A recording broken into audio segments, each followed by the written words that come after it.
Hello नमस्कार दोस्तों, मैं पायल लेके आई हूँ आज 10 खबरें फटाफट। तो आइए देखते हैं सबसे पहले हमारी आज की हेडलाइंस। कोरोना के बिगड़ते हालात पर पीएम मोदी आज केंद्रीय मंत्री परिषद के साथ करेंगे बैठक। लॉकडाउन पर होगी चर्चा। देश के इस राज्य में आज रात 8 बजे से 3 दिन का लॉकडाउन गाइडलाइंस में हुआ बदलाव। जानिए नए नियम। मुंबई में 3 दिनों के लिए रोका गया कोरोना टीकाकरण अभियान। वैक्सीन की कमी का दिया हवाला। राम रहीम ने जेल से मां को लिखा खत, कोरोना से लड़ने के लिए दिए टिप्स।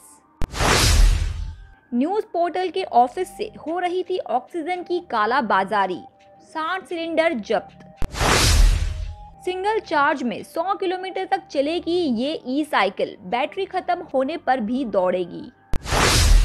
बड़ी खुशखबरी, सस्ता हो गया सोना, रिकॉर्ड लेवल से 10,000 रुपए गिरे भाव। जाने क्या है आज के rate. PUBG mobile India launch को लेकर आई बड़ी खबर, गेम लवर्स हो जाएंगे खुश। आया टीजर वीडियो।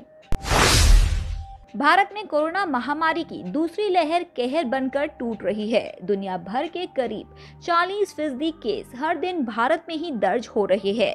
स्वास्थ्य मंत्रालय की ओर से जारी ताजा आंकड़ों के अनुसार पिछले 24 घंटों में 3,86,452 नए कोरोना केस आए और 3,498 संक्रमितों की जान चली गई है। हालांकि 2,97,540 लोग कोरोना से ठीक भी हुए हैं। देश में आज कोरोना की ताज़ा स्थिति, कुल कोरोना केस 1,87,62,976, कुल डिस्चार्ज 1,53,84,418, कुल एक्टिव केसेस 31,70,228, कुल मौतें 2,08,330, कुल टीकाकरण 15,22,45,179। देश में तेजी से बढ़ते कोविड मामलों के बीच प्रधानमंत्री नरेंद्र मोदी ने आज अपने मंत्रिपरिषद की बैठक बुलाई है। ये बैठक वीडियो कॉन्फ्रेंस के जरिए होगी, जिसमें मंत्रिपरिषद के सदस्यों के अलावा केंद्र सरकार के टॉप अधिकारी भी शामिल हो सकते हैं। देश में कोरोना महामारी की दूसरी लहर के दौरान ये केंद्रीय मंत्रिपरिषद की पहली बैठक होगी। बैठक में टीकाकरण अभियान को लेकर भी चर्चा की जा सकती है। बैठक में मंत्रियों को जनता के बीच जाकर उनके मुद्दों को सुलझाने को कहा जा सकता है। इससे पहले प्रधानमंत्री राज्यों के मुख्यमंत्रियों के साथ कई दौर की बातचीत कर चुके हैं और इसी के साथ देश में संपूर्ण लॉकडाउन करने पर होगी चर्चा। उत्तर प्रदेश की योगी सरकार ने वीकेंड लॉकडाउन की अवधि को 1 दिन और बढ़ाते हुए 3 दिन का कर दिया है। आज रात 8 बजे से लॉकडाउन लग जाएगा, जो मंगलवार सुबह 7 बजे तक चलेगा। हर हफ्ते लगने वाले इस 3 दिन के लॉकडाउन को लेकर प्रदेश सरकार ने दिशा निर्देश भी जारी कर दिए हैं। वहीं शादी समारोह में 50 व्यक्तियों की उपस्थिति और दाह संस्कार एवं अंतिम संस्कार में 20 व्यक्तियों की उपस्थिति को अनुमति दिए जाएंगे। सभी shopping complexes, cinema hall, restaurants एवं बार, खेल वाले complexes, gym, spa, swimming pool और धार्मिक स्थानों को बंद किया जाए। सार्वजनिक परिवहन जैसे रेलवे, मेट्रो, बसें, कैब्स अपने अधिकतम 50% क्षमता के साथ संचालित किए जाएं। देश की आर्थिक राजधानी और महाराष्ट्र की राजधानी मुंबई में टीकाकरण अभियान को 3 दिनों के लिए रोक दिया गया है। इसके लिए वैक्सीन की कमी का हवाला दिया गया है। ग्रेटर मुंबई नगर निगम ने कहा है कि मुंबई में आज टीकाकरण नहीं होगा। आपको बता दें कि केंद्र ने 1 मई को 18 से 45 वर्ष बच्चों के टीकाकरण की शुरुआत की तारीख निर्धारित की है। हालांकि कई राज्यों में टीके की कमी के कारण इस पर ग्रहण लगा हुआ है।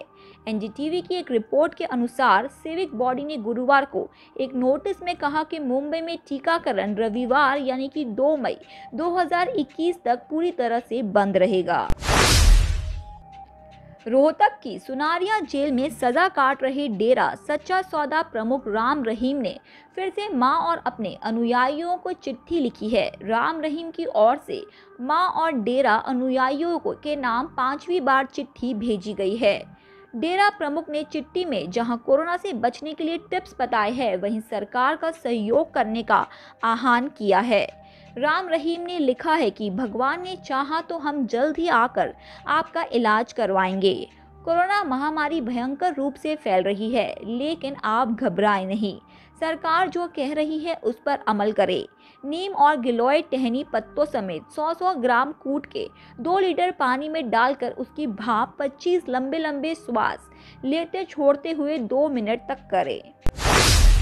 एक तरफ देश में ऑक्सीजन की भारी कमी चल रही है, दूसरी तरफ ऑक्सीजन सिलेंडरों की कालाबाजारी जारी है। ऐसे ही एक गिरोह को पटना जिले में धरा गया है। ये गैंग ऑक्सीजन की कालाबाजारी कहीं और नहीं बल्कि एक न्यूज़ पोर्टल के ऑफिस में कर रहे थे। न्यूज़ पोर्टल के ऑफिस में ही इन्होंने सिलेंडर इकट्ठे किए हुए थे, जिन्हें वे आने पाने दाम पर बेच रहे थे। टीम के इस और पूरी थाने क्षेत्र में छापामारी की, जहां ऑक्सीजन सिलेंडरों की कालाबाजारी का धंधा चल रहा था। केबीसी न्यूज़ के दफ्तर में पुलिस ने 60 सिलेंडर जब्त किए हैं। मौके पर ही मौजूद एक खरीदार ने बताया कि एक 5 लीटर का छोटा सिलेंडर भी 10,000 में बिक रहा है। नेटज़्यू मोबिलिटी की रोड लॉक एक चार्ज में 100 किलोमीटर तक जा सकती है। यदि इसकी बैटरी खत्म हो जाती है तो आप इसे पैडल से भी चला सकते हैं। इस तरह ये 2-in-1 साइकिल है। इस साइकिल में डुअल बैटरी सिस्टम है। इसमें 8.7 Ah की रिमूवल बैटरी है, साथ ही एक 5.2 Ah की इन फ्रेम बैटरी है। इसे घर में नॉर्मल तरीके से चार्ज किया जा सकता है। अगर इस साइकिल की रफ्तार की बात करें तो ये 25 किलोमीटर प्रति घंटे तक की टॉप स्पीड पकड़ सकती है। इस साइकिल को खरीदने के लिए आपको 42,000 रुपए की रकम खर्च करनी होगी। इसे कंपनी ने रेड, रॉयल ब्लू, ब्लैक और व्हाइट कलर में उतारा है। ये मेड इन इंडिया उत्पाद है। सोना चांदी खरीदने का इस समय अच्छा मौका है, क्योंकि शादियों का सीजन शुरू होते ही इसके भाव में उतार चढ़ाव लगातार जारी है। भारतीय बाजार में लगातार 5 दिन की गिरावट के बाद आज फिर सोने के भाव में तेजी देखी गई है। MCX पर सोना वायदा 0.4% बढ़कर 47,265 रुपीज प्रति 10 ग्राम हो गया है, जबकि चांदी वायदा 1.1% की बढ़ोतरी के साथ 68,534 रुपीज प्रति किलोग्राम पर पहुंच गई। पिछले सत्र में सोने में 0.42% की गिरावट आई थी, जबकि चांदी में 1.75% की गिरावट आई थी। अगस्त 2020 में सोना 56,200 रुपीस के रिकॉर्ड स्तर पर पहुंच गया था। यूपी की योगी आदित्यनाथ सरकार कोरोना महामारी में भी सूबे के गन्ना किसानों के सुख दुख का पूरा ख्याल रख रही है। इसी के चलते सरकार अभी भी चीनी मिलों को चलवा रही है।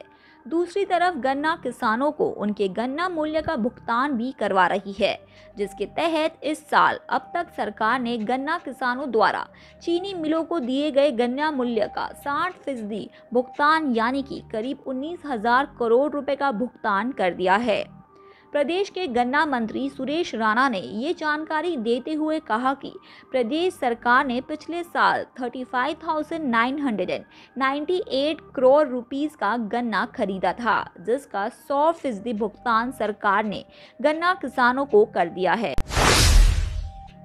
PUBG मोबाइल इंडिया लॉन्च को लेकर काफी समय से खबरें आ रही है। आज कंपनियों के आधिकारिक YouTube चैनल पर एक टीजर वीडियो जारी किया गया, लेकिन PUBG mobile India launch video को अपलोड करने के तुरंत बाद डेवलपर्स ने इसे हटा दिया। बता दें कि भारत में बैन लगने के बाद से ही इस गेम को लोगों को लंबे वक्त से इंतजार था।